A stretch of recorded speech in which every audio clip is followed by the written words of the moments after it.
Why is this important? Because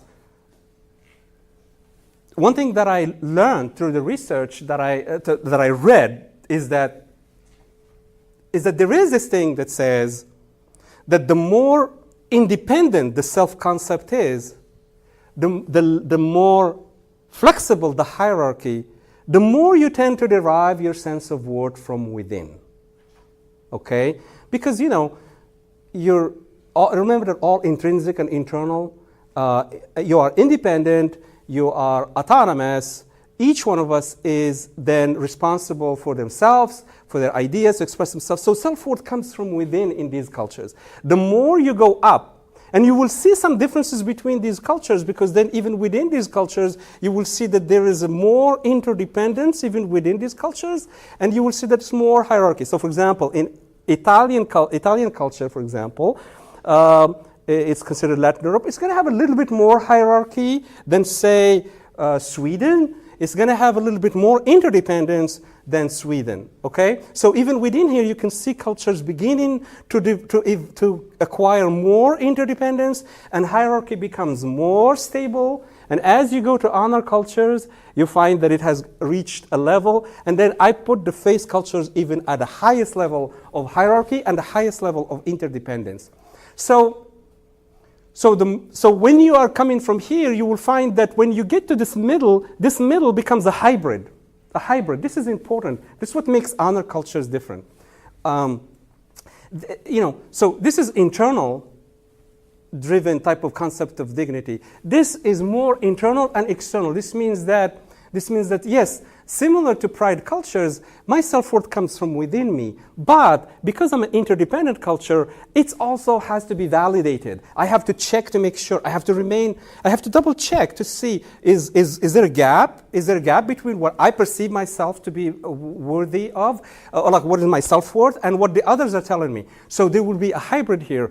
Outside, the more you go to face cultures, it tends to be where, because there's a more strong hierarchy, it tends to be more outward looking. That sense of self-worth tends to be more not dependent, but the hierarchy and others have a very strong influence on how someone perceives the self-worth. That's why if you get into a disagreement with people here, you may find a stronger reaction, like if they're not within a relationship with you, you will find that they will tell you how they feel about you. They will be very expressive in their emotions. If you're working for people from the Middle East or Latin America, they will tell you when you cross the boundary of their dignity. They'll send you a signal and say, hey, they will be more emotionally expressive. They will let you know. They may be more confrontational sometimes.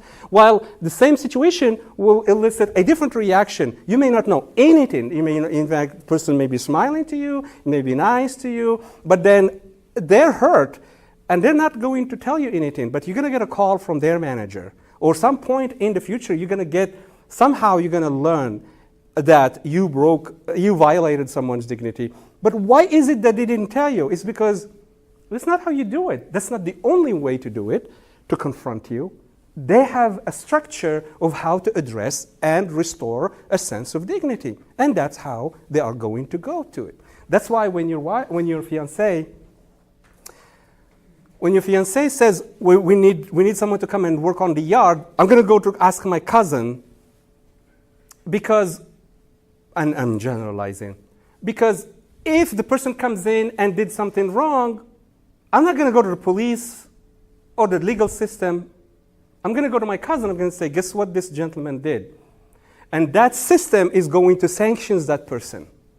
And that's how that group is. That's how, because that's how you get. That's how your dignity. You could restore a sense of worth if somebody violated it. You work through the hierarchy, and therefore, because your name, your reputation is very important. And so we're using the hierarchy. There are sanctions in place. Someone will not include you. Someone will not include you in washing the dishes. That's your punishment. Okay. Does it make sense, guys? Yes. Well, it makes absolute sense, and I thank you for the marriage counseling. All of you guys who are married to someone from interdependent, or, you know, I'll give you my bill. I'll send you the bill. Married to a Chinese woman, I see very, very much the difference between those two cultures, and I'm just sitting here reflecting on the challenges in our relationship. And, Yes. I see this on a very personal basis. Yes, and raising kids in that context is more challenging because they are being exposed to two different codes of almost like two different constitutions, two different bills of rights, two different, you know, so they're integrating that. They're integrating both. So honor cultures, you're like, why? They're interdependent. Why are they so? It's because, and again, what we talked about with Dennis is that the more you're not in a relationship with these people and you get into trouble with them, you're going to know, but it's going to be very strong reactions. Because, and even with face cultures, remember, face cultures, what we're talking about in the context of relationships and in the context of hierarchy. But if you deal with someone from face cultures and you wrong them, they'll let you know as well. I'm talking about when they are constrained by relationships and a hierarchy, their reaction will be different, just like honor culture. Honor culture will react very differently. Like, they will sanction you themselves, like what happened to you when you went rogue. What you're, you know, so that person completely, that is such a punishment because they simply will have nothing to do with you. You won't get that from a face culture, but that is a strong reaction because they'll never forget.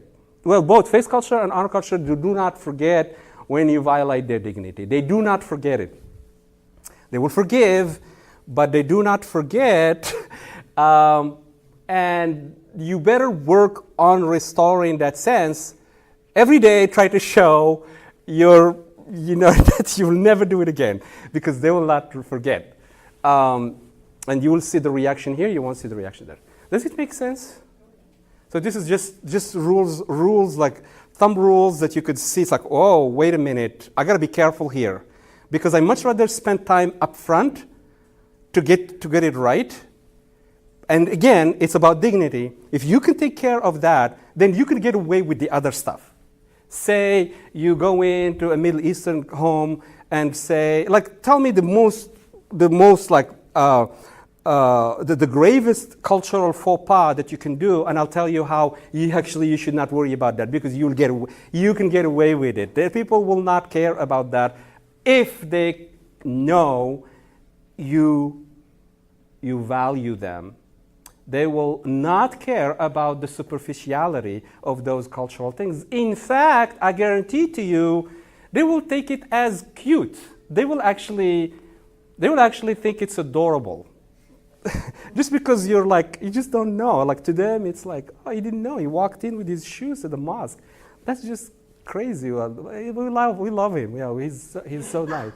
But that's really, I mean, that's like they don't hold on to that kind of stuff. That's why. But most of the training spends time trying to teach you how not to. That's useless knowledge. It's like the things you can get away with once someone believes that you care about them and that you value them. You can just be comfortable and be yourself and be authentic, and that's going to bring out who you are, and they're going to love it because they want you to be vulnerable with them. They want you to tell the stories. They want you to be yourself, and they're going to love you for that because you're being authentic, and they want that. And they're not going to care about the superficiality. Yes? I noticed too in stuff in face cultures, there's a lot of subtle nuances that you gotta really be careful on too, because in a sense it's face culture, but in another sense they also have a strong honor system. Yeah. And it's kind of knowing the line that draws, Yeah. you know what I mean? Like Yeah. You go to dinner, for example. Hmm? Can you say it again? And you go to dinner in a Chinese company, you wait until the highest person takes the first bite. Right. Yes. Little Yeah. things like that. Yeah. And if you cross the line, then Until you are an American, and then you can get away with all of that stuff. They don't care about, like, they'll know that you will not know, But if that person, the higher up, understands that you show them respect in other ways, that's not going to matter to them. Those rules only apply to people that should know. And when they violated them, when they know, that means something else. When you violate them when you don't know, that means something else. They're not going to sanction you for that. You can get, that's the kind of stuff that you can get away with. Because they just see like he's just himself. We love him for that. That's the kind of thing, like they want you, but they'll think that's adorable. Like, he's eating with his, all of that stuff. Because once they like you and once they know that you like them. And that's more importantly, once they know that you like them. Or once they know that, you don't have to like them. You just have to respect them. Like, once they know that, their guards are down. They have that psychological sense of safety around you. They know that you have their best interest in mind. They're smart. They're not going to care about the other stuff. So I don't want you guys to have hang-ups around, ooh, what do I know? My wife, when I took her to Morocco the first time, when we got married, she did all the cultural faux pas that you can imagine. And people just love her, and they still say those things today. Like, when Suki came here, and she just ate the whole thing.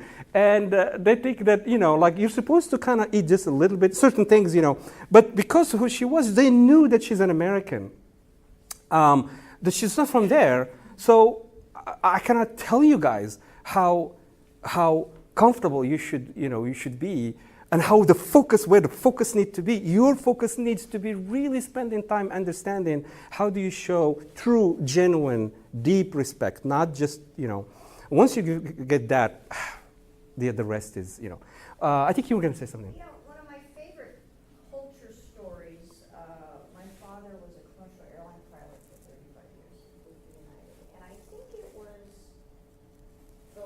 talk about face cultures, I think it was the early 80s or late 70s, and JAL 747 was coming into San Francisco.